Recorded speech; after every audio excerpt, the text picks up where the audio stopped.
नमस्कार, बहुत स्वागत है दोस्तों। अगर आप भी एक ईपीएफओ के एम्प्लॉई हैं या रिटायरमेंट पेंशनर्स हैं तो आपको यह वीडियो पूरा देखना चाहिए। आपके लिए बड़ी खुशखबरी है। दिवाली से पहले पेंशनर्स के लिए बड़ी राहत। मिनिमम पेंशन बढ़ सकती है जो कि 2500 रुपये सरकार की तरफ से और श्रम मंत्रालय की तरफ से होने जा रही है। अब तक का सबसे बड़ा और महत्वपूर्ण अपडेट है ईपीएफओ के ईपीएस 95 पेंशन धारकों के लिए। ये प्रभात खबर की ई का लेटेस्ट अपडेट है जिसमें न्यूनतम पेंशन बढ़ सकती है 2500 रुपये। हालांकि जो पेंशनर्स हैं उनकी डिमांड लंबे समय से रही है कि उनकी पेंशन 7500 रुपये मिनिमम की जाए। इस पर सरकार लंबे समय से उनको टाल मटोल कर रही है, लेकिन फाइनली जो आंकड़े निकल के आ रहे हैं वो पेंशन की न्यूनतम राशि 2500 रुपये करने पर श्रम मंत्रालय श्रम विभाग के जो बैठक है उसमें 2500 रुपये पर सहमति बन सकती है।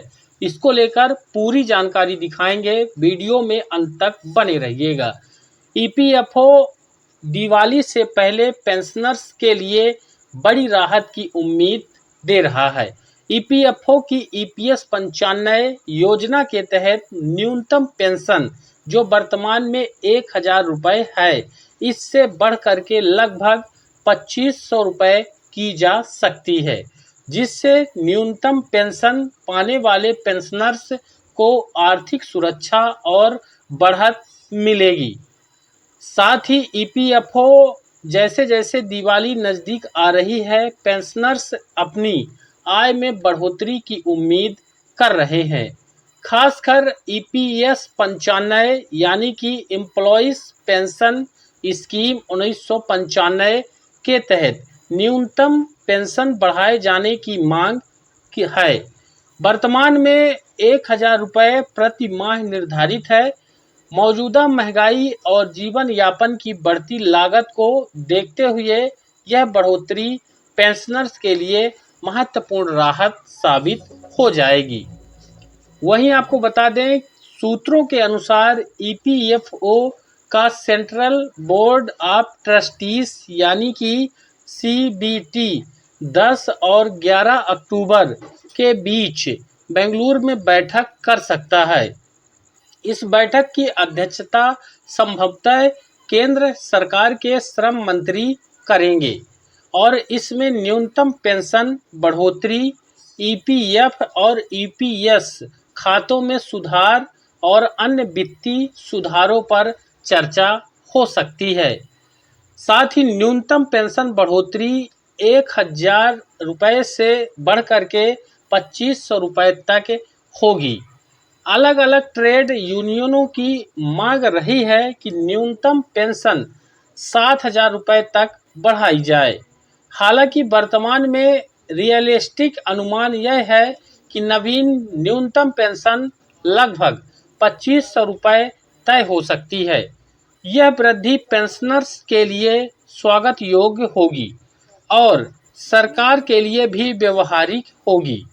यदि यह बढ़ोतरी लागू होती है तो न्यूनतम पेंशन पाने वाले पेंशनर्स की मासिक आय 2.5 यानी कि 2.5 गुना बढ़ जाएगी। यह लाभ मुख्य रूप से उन पेंशनर्स को मिलेगा जो वर्तमान में न्यूनतम पेंशन पर निर्भर हैं, जबकि उच्च पेंशन प्राप्त करने वालों पर इसका प्रभाव नहीं पड़ेगा। वहीं ईपीएस 95 योजना आखिरकार है क्या और क्यों यह योजना काफ़ी ज़्यादा महत्वपूर्ण है। ईपीएस 95 एक सामाजिक सुरक्षा योजना है जिसमें नियोक्ता का योगदान 8.33% वेतन और सरकार का समर्थन 1.16% वेतन, जिसमें 15,000 रुपये मासिक तक शामिल है। इस योजना के तहत सरकार न्यूनतम पेंशन सुनिश्चित करती है ताकि यदि योगदान और फंड के आंकड़ों में कमी हो तो पेंशनर्स की आय प्रभावित न हो। ईपीएस फंड की वार्षिक मूल्यांकन में पता चलता है कि प्रणाली पर एक्टुरियल घाटा का दबाव है। इसका मतलब है कि भविष्य में वादे गए लाभ मौजूदा योगदान और रिटर्न से पूरा नहीं हो पाएंगे। सरकार न्यूनतम पेंशन के माध्यम से इस अंतर को पाटती है। वहीं पेंशनर्स के लिए संभावित प्रभाव क्या है? न्यूनतम पेंशन 25 रुपये होने से आर्थिक सुरक्षा बढ़ जाएगी। महंगाई और जीवन यापन की लागत को ध्यान में रखते हुए यह सरकार का सकारात्मक संकेत हो जाएगा। बढ़ोतरी लागू होने से समय लग सकता है, यह चरणबद्ध रूप से लागू की जा सकती है, लेकिन यह तय है कि इस बार फैसला आर पार का है। न्यूनतम पेंशन 1000 रुपये से बढ़ करके 2500 या फिर 7000 हो सकती है। वीडियो को ज़्यादा से ज़्यादा लाइक और शेयर जरूर करें। चैनल पर नए हैं तो सब्सक्राइब भी जरूर कर लें। धन्यवाद।